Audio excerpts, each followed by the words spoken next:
Welcome to our channel Eduquest study. आज हम discuss करेंगे एक बहुत इम्पोर्टेंट टॉपिक के बारे में जो कि हम लोग स्कूल में पढ़ते थे हमारा टाइम में, सोलर सिस्टम के बारे में। तो हम लोग कितने प्लैनेट्स के बारे में पढ़ते थे? हम लोग 9 प्लैनेट्स के बारे में पढ़ते थे, लेकिन अभी जो टेक्स्ट बुक है उसमें 8 प्लैनेट के बारे में पढ़ाया जा रहा है।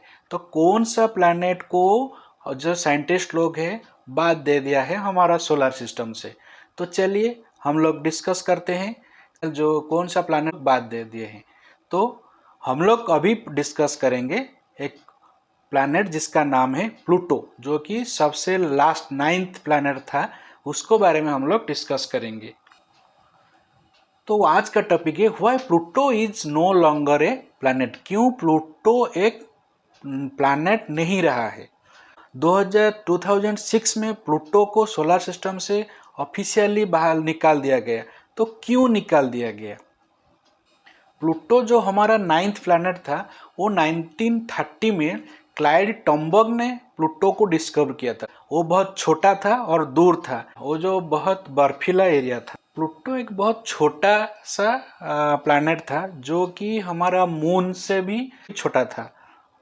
और फिर धीरे धीरे जो साइंस डेवलप करता गया और एस्ट्रोनॉमिकल यूनिट को डेवलप किया गया, तभी फिर पता चला कि जो हमारा कुइफर बेल्ट में और भी ऐसे प्लूटो का टाइप का आईसी ऑब्जेक्ट्स दिखाई दिया। तो कुछ आईसी जो ऑब्जेक्ट्स है वो क्या प्लूटो के बराबर का साइज था, कुछ उससे भी बड़ा था। तो अभी साइंटिस्ट लोगों को अभी डिस्कशन आ गया, तो अगर प्लूटो को हम लोग एक प्लैनेट डिक्लेयर किया है तो इसको क्या करेंगे? इसको क्या भी हम प्लैनेट डिक्लेयर करेंगे? फिर साइंटिस्ट लोग क्या किया, 2005 में आइरिस को फाइंड किया जो कि प्लूटो के साइज के बराबर था। तब साइंटिस्ट ने डिसाइड किया कि हमने प्लैनेट्स की डेफिनेशन को हमको पहले समझना पड़ेगा, हम किसको प्लैनेट बोलेंगे, क्योंकि पहले जब आइरिस आ गया वो भी प्लूटो का साइज था। तो अगर ऐसे ही छोटे छोटे ऑब्जेक्ट्स भी मिलने लगे तो सबको प्लैनेट्स बनाएंगे तो प्लैनेट्स तो बहुत सारे हो जाएंगे। तो इसीलिए वो साइंटिस्ट लोग बोले कि पहले प्लान जो डेफिनेशन तैयार करेंगे कि प्लैनेट किसको बोला जाएगा। तब 2006 में इंटरनेशनल एस्ट्रोनॉमिकल यूनिट ने 3 रूल तय किया, 3 रूल बनाया। इस रूल को जो सेटिस्फाई कर रहेगा जो ऑब्जेक्ट, उसी को हम लोग प्लैनेट बोलेंगे।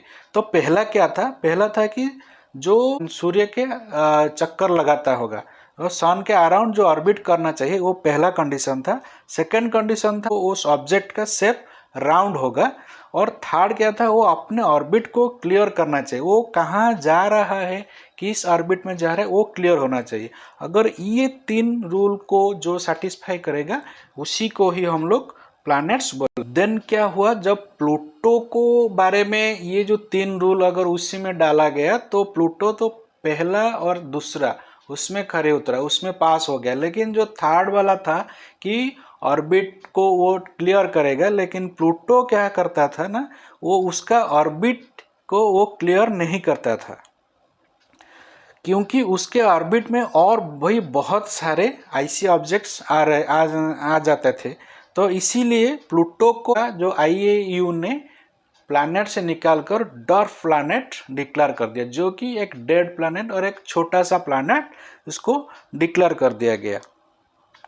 जब 2006 में प्लूटो अपना प्लैनेट का टाइटल खो दिया, सो 2006 से जो 9th प्लैनेट हमारा था उसी से उस 2006 से हमारा प्लैनेट जो 8 प्लैनेट हो गया और प्लूटो को हम लोग डिमोट कर दिया है हमारा प्लैनेट से। और एक मज़ेदार बात यह है, जो अकॉर्डिंग टू इंडियन एस्ट्रोलॉजी, तो देयर आर 9 ग्रहज और there are 9 planets like Sun, Moon, Mars, Mercury, Jupiter, Venus, Saturn. जो उसके बाद जो 2 है राहु एंड केतु, वो उसको क्या बोलते हैं, लूनार नोड्स और एक शैडो प्लैनेट, जैसे कि छाया ग्रह बोलते हैं। And in according to Indian astronomy Pluto एक प्लैनेट नहीं है। वो 9th ग्रह जो था प्लूटो हम लोग करते, वो इंडियन एस्ट्रोनॉमी के अकॉर्डिंगली वो एक प्लैनेट नहीं था। और एक मजे की इंटरेस्टिंग बात है, प्लूटो को अकॉर्डिंग टू इंडियन माइथोलॉजी यमलोक बोलते थे, जहाँ के राजा यम। तो क्या को प्लूटो को एक प्लैनेट में गिना जाए या नहीं, कमेंट में बताइए। और इसको अगर ये वीडियो आपको अच्छा लगा तो इसको लाइक कमेंट्स और शेयर करें। Thank you.